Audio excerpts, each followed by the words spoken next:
everybody. Steve Scott with Come Follow Me. Welcome, everybody, to today's lesson. Today's lesson is called A Parade of Principles. And I don't know why I always do that and I sound like a pirate. A parade of principles, which pirates have none. They have no principles. But we are doing June the 8th through the 14th, and it is Alma 8 through Alma 12. Did you guys notice that last week I put Mosiah? I bet you probably did, and you just don't tell me. You know, when I taught seminary, all the time people would be like, Brother Scott, you spelled that wrong. And I was like, hashtag I don't care, because I don't have spell check when I write on the board. But I'm trying. Like, be patient, y'all. This is a big job. Okay, today's lesson, get your scriptures, your journal, and your scripture markers out. It's time for us to connect up as we study the book of Alma today. Now, a parade of principles is a great lesson, so you're definitely going to need to have your journals out. All right, here we got a few fist bumps and a high five going out to today. We're going to a whole family, to the Thompson family. I got to read all these names. Bridger, Weston, Coulter, Ella, Dylan, and Tate. Tater is what it says. Guys, shout out to you. Here's your fist bump. Boom. And your high five. Bam. I met them on FaceTime this week, and they were super cool kids. I loved it. All right. And here is another shout out and a fist bump and a high five. Here's your fist bump. Boom. And your high five. Bam. We are going out to the Napoleon family in Hauula, Hawaii. Aloha, my friends. I love Hauula. I served part of my mission there in the Tongan wards. So, maloelele, gangodoto, and ofatu. Anyway, I love you guys. Thank you for watching. Fist bumps, high fives to everyone. Thank you for sharing. Thank you for all of you who share on social media.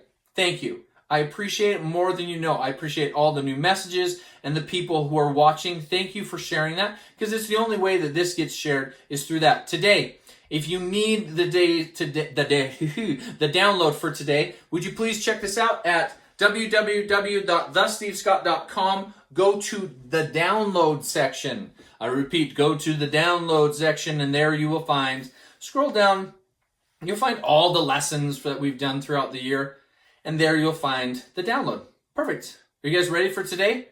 Today's lesson, a parade of principles. I have a beautiful quote. I'll step aside. You can take a screenshot again, okay? But in it, you're also going to see right in the middle, you got a quote from Elder Richard G. Scott in 1993. He said, principles are concentrated truth packaged for application to a wide variety of circumstances. Meaning, there are doctrines that we don't change. They don't change at all. You can't change the doctrine of baptism, priesthood, missionary work. You can't change the doctrine of temples or family or the atonement or the sacrament. You can't change any of those and have them still be the Church of Jesus Christ of Latter-day Saints. The doctrine can't change those. Principles can change. And if you just remember, what does a principle look like? Like, open the hymn book and you'll see a lot of principles that are on the top. Like, how firm a foundation. Come ye children of the Lord. Hope of Israel. Love one another. That's a good one. You know, love at home. Love at home is a good one. Can I tell you guys a random story? Just totally random, out of the blue. I was living in Provo when we were going to school at BYU, my wife and I, and we lived in an apartment complex, had tons of friends that I loved to death. We're still friends, just love them. And well, one day our neighbors were having a bit of a quarrel, and I was walking down the stairs to go to my car to go up to campus to go to school. And as I heard the quarrel and the arguing happen, I just started singing, there is beauty all around when there's love at home. And dead quiet. Now the apartment went quiet. And then I hear, shut up, Steve! They knew it was me. But that's a great principle, don't you think? And I do love those guys. Okay, when we talk today, we're going to talk about a lot of principles. We get a big storyline. We get Alma and Amulek and Zeezrom. Can we just say his name right, please? It's Zeezrom. For those of you guys, I got to grab my scriptures. The back of the Book of Mormon, we talked about it a couple of weeks ago. There is a pronunciation guide that you guys can look at, and his name is Zeezrom. Now, I know that when I went to the MTC, I was calling him Zeezrom, and everyone's like, did you know there's a pronunciation guide? And I was like, oh, I did not. So it's in the back of the Book of Mormon. It's beautiful. You can then learn it. And all of you guys, as you're going through your family scripture study, if someone pronounces something a little bit off, you'd be like, can we check that in the pronunciation guide? And we'll just go from there. All right, today's lesson is about principles. As we get this storyline going, there are so many things. And I couldn't just look at one chapter and be like, this is the message of the whole chapter. Oh no, we have to look at in a parade of principles that go throughout today's chapters. So let's start in chapter 8. Alma, as he's left the judgment seat, now just imagine, like Alma left the most beautiful place, people were getting baptized and joining the church in big numbers. And then he goes to a place called Ammonihah. And in Ammonihah, the reception was not quite so nice. In fact, people were like, Alma, we know who you are, and we know that you used to be the chief judge, and now you're not, so you have no power over us, and so we're not going to listen to anything you say. So get out, Buster.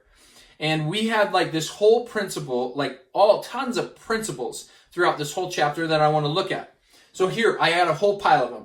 Okay, the Lord will prepare a way. So he gets kicked out and he finds another way. Here's another one. People have agency. Can we just repeat that? People have agency.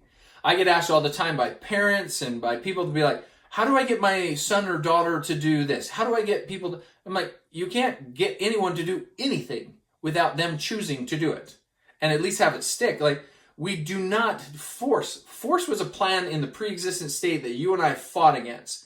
Now, I'm not talking like a free-for-all of agency where there's no justice and there's no consequences for action.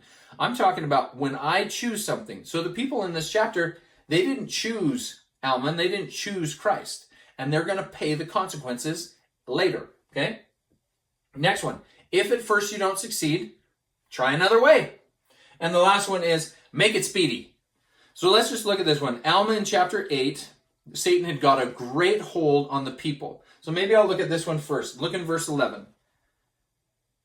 After Alma came in and he preached, Satan had got a great hold on them. And verse 11 says, nevertheless, meaning it didn't matter what Alma said or did, or how many cookies he brought to seminary, or how many times he tried to bribe them to sit still. They hardened their hearts, saying unto him, behold, we know that thou art Alma, and we know that thou art a high priest over the church, which has been established in many parts of the land according to your traditions. And we're not of thy church, and we do not believe in such foolish traditions. And even though they were wrong, Alma then had to make a choice, and he left. He's like, I'm getting abused here. It's not the right place. And he was totally discouraged. And people had the agency to do it, and Alma left Ammonihah to go find somewhere else to be able to preach. And we get to this part. The Lord will prepare a way. As Alma goes and he starts leaving the city of Ammonihah, the angel that originally came to Alma and was like, Alma, you need to repent there, Buster. He came back and said, Alma, I know that you're sad and I know this, but the Lord has prepared people for you. So you need to turn around and you need to go back. And the Lord prepared. And while he was preparing that Alma, he was also preparing Amulek. Can you just think of the times in your life? There's plan A, there's plan B, there's plan C, there's sometimes plan D, E, and F. And always there's the Lord's plan. Always. Okay? The Lord will prepare a way for him to accomplish. So think of 1 Nephi chapter 3, verse 7. The Lord will always prepare a way, and my job is to keep the commandments and to... my mission president, he was so amazing. President Anderson would always say this quote. President Anderson would say, elders and sisters, don't set the Lord's watch because he doesn't wear one. Be patient. The Lord will prepare a way. And Alma had to learn this principle too, and which gets us to the next principle. If at first you don't succeed, try another way. Verse 18. Now it came to pass, after Alma had received this message from the angel of the Lord, he returned speedily to the land of Ammonihah, and he entered the city by another way, by the way which is on the south of the city of Ammonihah. So he just went into the south doors. He's like, oh yeah, I'm just going to go around and go the other way. If at first you don't succeed, try another way. Go back to Nephi and Laman and Lemuel and Sam and getting the brass plates. It wasn't just one way that worked. Sometimes it requires multiple ways to be able to do that. Now I like this one about speedily. He returned speedily. In other words, it was like, oh man, are you kidding me? I got to go back there. Do you not know that their dogs were trying to eat my feet? Did you not know that they were throwing rotten apples at my face? Did you not know, Heavenly Father? Like he didn't, we could directly compare that to Jonah in the Old Testament and be like, I'm out of here. And he went the other direction. Alma's so amazing that he speedily went. Can you just circle the word speedily, which I like, and then underline that, highlight that, make it glow. And think of the moments in your life right now where the Lord has commanded you to do something and you can do it speedily or you can do it like a sloth. You can just kind of get there eventually. And that would really drive me crazy. I love it. Do you remember the primary song where it's like, when my mother calls me, quickly I obey? Kids, listen to that song. It's a great one. But we could just change the words. When the Lord calls me, quickly I obey. And off we go. And we go do it. It's a beautiful principle. And that is not all the principles in Alma chapter 8. There's a parade of principles. Now, a principle would be something that you write in your own words. You write it in your journal. And it's something true that you'd be like, oh, I love this one. Now, the next step is to make application on what can I do with this principle now that I've learned it? What can I do? That's going to require some work in your journal. Okay, let's go to Alma chapter 9. Beautiful chapter. Now, Alma gets there and he's like, listen, where much is given, much is required. I like that one. You could also use like the Spider-Man quote. It'd be like, with great power comes great responsibility. All right, remember the past. That's another one. And I will reap what I sow. That's a lesson that we did a few weeks ago as well. So where much is given, much is required. And Alma starts preaching and he's like, guys, do you not know that the Lord, he's kind of given you a lot, and where much is given, much is required. And it's better for the Lamanites who didn't even know this stuff than it is for you because you knew this stuff. And the Lord provides all this opportunity for you. Well, much is given, much is required. And you could list in your journal right now, all the blessings the Lord has given you because of membership or knowledge of the gospel of Jesus Christ. Like, write them all. Because of that, the Lord has given you so many things. The expectation from the Lord is, we call them covenants. We keep covenants, and the Lord, where much is given, much is required. Look in verse 23. Chapter 9, verse 23. And now behold, I say unto you, that if this people, who have received so many blessings from the hand of the Lord, should transgress contrary to the light and knowledge which they have, I say unto you, that if this be the case, that if they should fall into transgression, it would be far more tolerable for the Lamanites than for them. Again, this goes back to choice. You made the choice. I told you a little time ago about choice. I have my wife's cousin, awesome little example. Her daughter was younger and she was like, Mom, I don't feel like going to church today. And her mom's like, well, you have agency, you have the ability to choose, and think about it, and I'll come back in a little bit and see what you decided. Well, her mom, bless her heart, it was so good, came down a little bit later and her daughter said, I've decided to not go to church. She said, well, you do have agency, and you can make the choice, but that's the wrong choice. Get your dress on. It's time to go to church.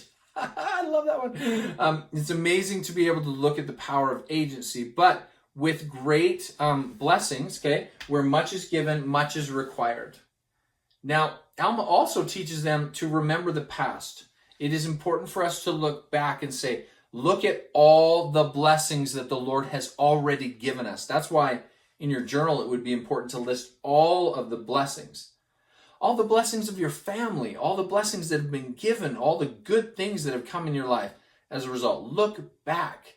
Because if we don't see the past, we are bound to repeat it. I don't want to, so I'll move forward. Now, I will reap what I sow. That is something that we talked at length about a few videos ago. If you want more, just go back in the videos. You will see that I will reap what I sow. That is true. The only one I can control is me. And some of y'all teenagers can't even control that. So we're working on it. Let's go to Alma chapter 10. This is when Alma and Amulek start going out to teach the people.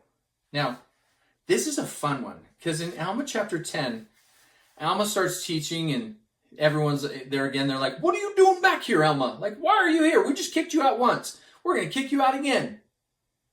And then Amulek stands up. And Amulek's like, hey, guys, remember me? Like, you guys know my dad. And you guys know that I'm a man of not small reputation. People do know me. And Alma came to my house, and I took care of him, and an angel came and told me that a prophet of God was coming, and everyone's like, wait, what? This is crazy. There's more than one of you? Oh! And he makes a great statement right here.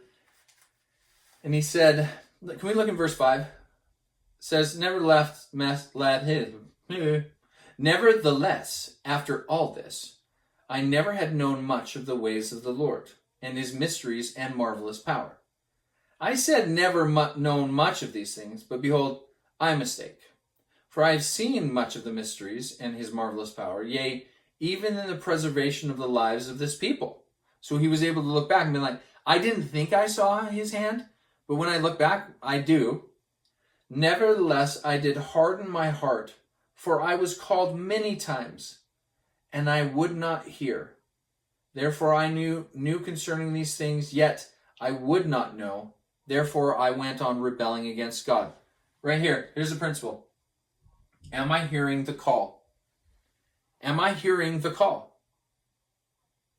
When the Lord calls me, am I listening? Am I writing things down in my journal in a way that I then can go and do what the Lord is asking me to do? Am I hearing the call? There's some of you out there that need like a little bit of a weight, like a loudspeaker. But the Lord is like still, small voice and quiet. The Lord does not get our attention by shaking us with a heavy hand or like rattling us, it's like shaking us. But it is calm and still. But you have the ability to choose. That is the most powerful thing, and get yourself in a position to be able to do that. I love this. Now, Amulek goes on, and he teaches about this beautiful thing that happened between him and it says, as I minister, I bless others, and they bless me. So look in verse 10. Says, and again, I know that these things whereof I have testified are true. For behold, I say unto you, as the Lord liveth, which was an oath. I mean, he was saying this to people. The phrase, as the Lord liveth, in the scriptures, in the Book of Mormon, it was an oath, which was so shocking to the people because it was punishable by death. If you did not keep your oath, it was punishable by death. That's back in the first part of the Book of Mormon when Zoram says to Nephi that he did promise with an oath, or as the Lord, Nephi said, as the Lord liveth, I'm not going to hurt you. And Zoram was like, oh, okay. And he immediately calmed. Well, in these scriptures, when they talk like, as the Lord liveth, if I was to use that phrase in public in the Book of Mormon time, people would be like, whoa, that's serious. Like, this is serious. And he said that. And also, can I give you one more phrase that's repeated, and Alma says it a lot? He said, being called after his order, or being called after the holy order. That phrase right there, when you see it in the scriptures, means being called after the Melchizedek priesthood, being like ordained by the Melchizedek priesthood. That's what that phrase would mean in the scriptures. So here, again, going backtrack. Amulek says, as the Lord liveth, even so he sent an angel to make these things known manifest unto me, and this he has done while this Alma dwelt at my house. For behold, he has blessed mine house. He's blessed me, and my women, and my children, and my father, and my kinsfolk. Yea, even all my kindred hath he blessed. And the blessings of the Lord hath rested upon us according to the word which he spake. Do you see this part? This is amazing ministering right here. Alma comes in, and he not only takes care of Amulek, but he takes care of everyone in his house and his whole family. This is ministering. This is the power of ministering to someone. And I love this example and just the blessings. Now, we're going to go later on in this chapter. We're going to see that horrible things happen to the people that believe in the words of Alma and Amulek.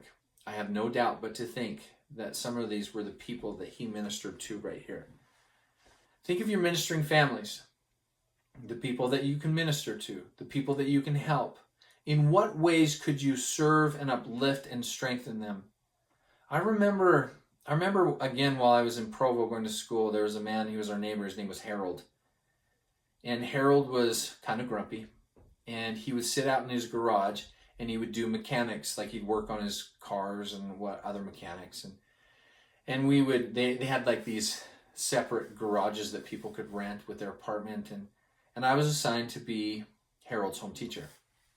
Well, Harold was grumpy. He didn't really want anything to do with me. He was much older than me, and he would just kind of give me like the And I go to talk to him, and pretty soon I was like, I'm not going to try to give Harold a message. I'm just going to go work on his car with him, or sit down while he's working on a motor, or help him change his oil. So I would go. I'd get home from school, and I'd just go sit down with Harold and talk to him and just listen to him, and he'd grumble, and I'd still listen to him, and he'd grumble some more. And it was a beautiful little thing that was happening, but I mean, I didn't think I was making progress. When I reported it to my elders quorum president, it was always like, no lesson. Well, after about a year, I said, Harold, do you think maybe I could give you a lesson of some sort? And he's like, you do whatever you want. I don't know, whatever. So I gave him a short little message, and I remember one time going into his house, and I came to him one day, and I said, Harold, I have to speak in church tomorrow. And church was literally across the road. It was like on 900 East in Provo. And it was right across the street. And I said, could you come and just listen to me? I got to speak in church. Do you know what? Like right there, front row was Harold the next day. And we were developing this fun little friendship. Well, I found out that I had to move back to Canada to be able to start teaching seminary. And it was a very short time, but I hadn't seen Harold in like 10 days. I hadn't seen him. I didn't know where he was. It was very unusual. I'd knock on his door. I found out he was in the hospital. Went to the hospital to find Harold. And I told him that I was moving and I just was coming to say goodbye. And this really tough, old, greasy hand man got really teary-eyed. And said, Harold, are you okay? He just said, you've just been one of my best friends. And I hate to see you go. And boy, that made me like a little weepy with Harold. And when we talk about ministering isn't about fulfilling just a number or checking a box or saying that you did something. It's truly just serving someone because you feel it and you know you can, and you lend a hand where you are able to.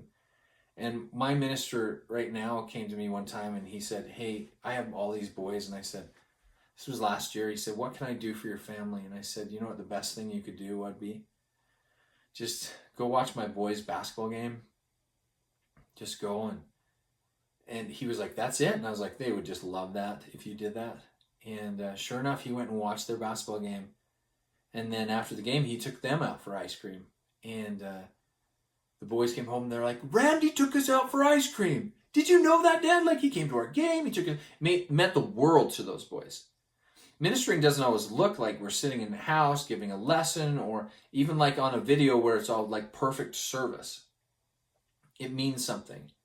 And I want you guys to know that we can do that with people that are around us. I think, bear with me, I'm going to tell one story. This was a story about when my wife and I first moved back to Canada and I was teaching seminary. There was another man, he lived across the street, belonged to another faith than ours. And he did not like that I was a member of the Church of Jesus Christ of Latter-day Saints. My sister-in-law, trying to help, came and he yelled across the street. His name was Dave, and he was like, where are y'all coming from? And they said, we're coming from Utah. Just moving back. And what are you doing here? He's like, he works for the church. He didn't know what the church was. What church? And they said, the LDS church, and slammed his door. Well, I tried to talk to him. He would come around and give lettuce out, like from his garden to people. I remember standing on the curb talking to my neighbor, and he walked by and he kind of looked at me, handed lettuce to my neighbor, and then scolded at me, gave me a crusty look, and then walked on. I was like, I don't even get lettuce? Like nothing? And he was kind of grumpy. And I was like, So in seminary, I gave a lesson called Kill Him with Kindness. And I was like, okay, I'm going to kill him with kindness. So a couple days later, they were outside and they were loading wood from a flat deck trailer into an enclosed trailer. And I could see him and his wife, and they were elderly, and I was like, oh, I'm going to go help them. So I got my gloves on, ran outside, and I was expecting like angelic music and as I was helping him teary-eyed, just being like, I'm so grateful. And that did not happen. I went, hey, Dave, can I lend a hand and throw some things? And he goes, don't touch the wood. And I was like, well, I'm not going to hurt it, Dave. I just want to lend a hand. And I started chucking it into the thing. And he's like, oh, David, just let him help you. And I was like, yeah, David, let me help you. And he wouldn't. And so I just threw the wood in there, and I was like, bye. Didn't do anything. I was like, man, what am I doing this for? I thought, it's for my heart. Well, I kept driving by Dave. He drove this little blue, little car, Jeep thing. And I drive by him every day on my way back and forth to work and to the supermarket or whatever. And I'd see him, and I'd get ready to wave, and I'd wave. Pretty soon, nothing. Like, he'd give me nothing. I don't even think I existed. And so I started sticking my hand out the window. Dave, hello. Nothing. Dave wouldn't acknowledge me. Nothing from this man. So, what do I do next? Like, honk the horn, flash the lights, like, ah! Like, I did that. Well, I walked into a pawn shop because I had to get new strings for my guitar. And I was looking there. It was a new pawn shop, and I looked in. They had lots of guitars, and they had lots of things. So I was like, I'll find some strings. And I walked in there, and guess who was behind the counter? It was Dave, and he owned the place, and he had to talk to me. And I said, I'm just looking for some strings for my guitar. And he said, what kind of guitar do you have? I said, I have a Martin guitar. And he goes, you have a Martin guitar? Yeah, I have this little acoustic Martin guitar. It's beautiful. He said, I've never even played a Martin guitar. I would love to play a Martin guitar. And I was like, well, I'd be happy to have you. No. I won't have anything. No. And I was like, all right. So I got the strings, replaced the strings. Well, a couple mornings later, on a frosty little fall morning, I saw him getting into his Jeep to go to work. Same time I was getting to go to work. I had my guitar in my hand, so I ran across the road like a crazy man, and I said, hey, Dave. He was like, oh, my goodness. I said, here's the guitar. Do you want to see it? And he was like, oh. And I opened up the case, and I gave him the guitar, and he held it just a little baby, and he just said, whoa. And he played it a little bit, and he's like, this was amazing. Handed me back the guitar. Well, that night, as I was coming back from work, I was pulling around in. I see this little blue Jeep come out, and he starts coming. I get ready to wave, and guess what? Guess who waved first? Dave. Wave. When we moved from that cul-de-sac, and we loved that little place, Dave was one of the first people to come and say, hey, I heard you're moving, and I just want to know it's been great to have you here. When we talk about ministering, it is not just to people who we are assigned. It's the opportunity to be able to serve and give things to other people. Just saying, it might be an opportunity for you to be able to do that. Okay? Here's the other thing is the Spirit knows all things. Amulek gets into this discussion with Zeezrom and with the people. And Zeezrom's trying to trick him and be like, hey, man, is this what you really mean? Because I don't know what you're saying. Because maybe you're saying this. And Zeezrom's like, I just love his verbiage on this one. He's like, the Spirit knew what he was doing, and I want you to know the Spirit, I call it the spider senses. My spider senses are tingling. And I refer to that all the time with my kids. If I ever say, my spider senses are tingling and there's something up, they're all like, uh-oh. They know what I'm talking about because the Spirit knows all things. Well, that's chapter 10 in a nutshell, but it's not all of chapter 10. You should go through all of chapter 10 and highlight any principles that you see. Write them in your journal. It's important to do that. Now, the last thing, in Alma Chapter 11, we're going to get to Alma Chapter 11 and 12, and there's a lot of doctrine. Tons of doctrine. The plan of salvation, resurrection, the atonement, repentance. You have to be able to recognize those things because it's so good. This is a really good chapter when it comes to the plan of salvation. And Alma and Amulek starts teaching this plan. And it's so beautiful. Well, we get into this very first part of chapter 11, and we get into all these weird words of dollars. And it's like a Sion and a Shum and a Limnah and an Amnor and an Ezram. And we get all these weird words. Basically, what they're trying to do is they're trying to tell you about the amount of money that Zeezrom is about to try to pay off Amulek with. And it was a substantial amount. I think one time in my reading and studying, it was like a year's wages. Correct me if I'm wrong, but it was substantial enough that it was like an equivalent of like a year's wages that Zeezrom is going to do this. And he's going to try to buy off Amulek and his testimony. I remember one time going to seminary and I had I'm going to grab something here. I went to seminary one time when I was teaching in Provo, and I was about to pay off my tuition, so I had a lot of cash. And I walked into there, and we were talking about testimony and selling your testimony. Would you ever sell your testimony? And these kids were like, no, I'd never do it. So I pulled one to the front of the class, and I was like, would you let me buy your testimony? Now I have some dollar bills here. This is like a $50 Canadian, so basically worth nothing. And I said to him, I'm like, would you let me give you $50? And he was like, ooh, like, no. And of course, there's always one kid in the back who's like, I'll take $50. And no, I wasn't talking to you. You got to pick this really carefully, or else there's going to be someone take your money and leave. So I was really good on the person I chose. I'm like, what about $100? No. 150, 200. What do you want to? What can I give you? Can I give you some cash flow to be able to like get this all taken care of? What do you think? And they're like, no. And there's always one kid at the back that was like, ooh, I'll take it. Well, I think Zeezrom thought that Amulek would be that kid who's like, ooh, I'll take it. And he didn't. And I love his response. Okay. So in response is like, I will not sell my testimony. It's verse 22 and 23. And he says, now Amulek said, O thou child of hell. Bam! Why tempt ye me? Knowest thou that the righteous yield to no such temptations? Boy, he just laid it down. I jumped to verse 23 because it's my favorite. But look at verse 22. Amulek said unto him, if it be according to the Spirit of the Lord, I'll answer your question. And Zeezrom says, behold, here are 6 onties of silver, and these will I give thee if thou wilt deny the existence of a supreme being. And Amulek's like, are you crazy? Like, do you understand what I believe? No way! I'm not going to do it. And he says it in a different way. And I think his way is a little bit more intense, but I like it. So that's one thing, is I will not sell my testimony. The other thing is we get into the mouth of 2 or 3 witnesses, where multiple witnesses begin to testify to the people that these things are true. Do you notice when Alma first came in chapter 8, it was only 1 witness. But now he gets 2 witnesses, and then we get all of Amulek's family believe it too. And all these people are like, whoa, wait a minute. We thought this is, but it was all part of the plan. Like, everything changes when Alma and Amulek starts teaching about the plan of salvation, about the resurrection. Can I just share you my favorite verse about the resurrection? It says, verse 42, now there is a death which is called a temporal death, and the death of Christ shall loose the bands of this temporal death, and all shall be raised from this temporal death.